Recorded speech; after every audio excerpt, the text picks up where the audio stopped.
Hi అండి.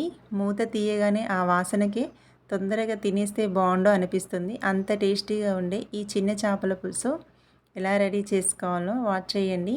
ఇందుకోసం అయితే 2 ఆనియన్స్‌ని మంచిగా కాల్చుకోవాలండి. 2 సైడ్స్ కూడా బాగా కాల్చుకొని పై లేయర్ మొత్తం తీసివేసి మెత్తగా మిక్సీ పట్టుకోవాలి. ఈ పేస్ట్‌ని పక్కన పెట్టుకోండి.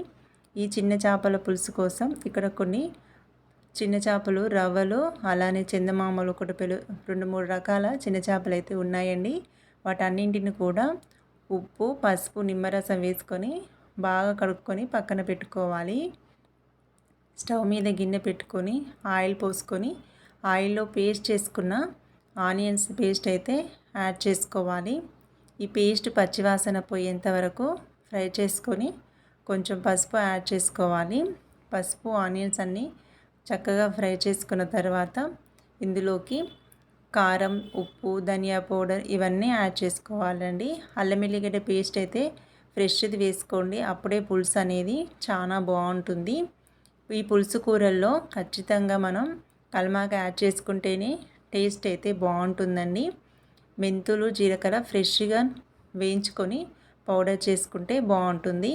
ఏవైనా కూడా ఫ్రెష్ ఐటమ్స్ వేస్తేనే ఆ టేస్ట్ అనేది బాగా కుదురుతుంది. ఉప్పు, కారం, మెంతులు, జీలకర్ర పౌడర్, అలానే ధనియా పౌడర్, కల్మాకు, అల్లం ఎల్లిగడ్డ పేస్ట్ యాడ్ చేశానండి.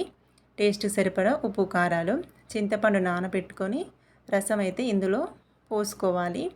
ఇవన్నీ కూడా చక్కగా మూత పెట్టుకొని ఒక 10 నిమిషాలు బాగా మరగాలండి. మనం పులుసు ఫస్టే ఎక్కువ పోసుకొని అది మరిగితేనే టేస్ట్ బాగుంటుంది, కానీ మనం తక్కువ పోసుకొని మళ్ళీ వాటర్ అయితే యాడ్ చేయొద్దండి. అప్పుడు కూర అనేది చప్పబడిపోతుంది. ఈ పులుసు బాగా మరిగిన తర్వాత నీట్గా కడుక్కున్నటువంటి ఈ చేపలను అయితే యాడ్ చేయాలి. చేపలను వేసుకొని ఇంకొక 5 నిమిషాలు మూత పెట్టుకుంటే చక్కగా ఉడుకుతాయండి. ఆయిల్ చూస్తున్నారుగా సైడ్లోకి వచ్చింది. మనం చేపలు వేసిన దగ్గర నుంచి కలపలే కదా, ఇప్పుడు ఒకసారి కలుపుకొని మళ్ళీ మంచిగా కొత్తిమీర ఉంటే యాడ్ చేసుకోవాలండి. నేనైతే ఇందులో 2 యాలకులు, దాల్చిన చెక్క, ఒక 7-8 మిరియాలు వీటిని మంచిగా పౌడర్ చేసుకొని యాడ్ చేశాను. ఈ పౌడర్ యాడ్ చేసినాక కొత్తిమీర వేసి మూత పెట్టి మీడియం ఫ్లేమ్లో పెట్టుకొని ఇంకొక 2 నిమిషాలు చక్కగా ఉడకనివ్వాలండి. మనకు ఈ కలర్ అనేది చేంజ్ కావాలి, అలానే ఆయిల్ కూడా చక్కగా సైడ్లకి తేలితేనే ఆ పులుసు అనేది టేస్ట్ బాగుంటుంది.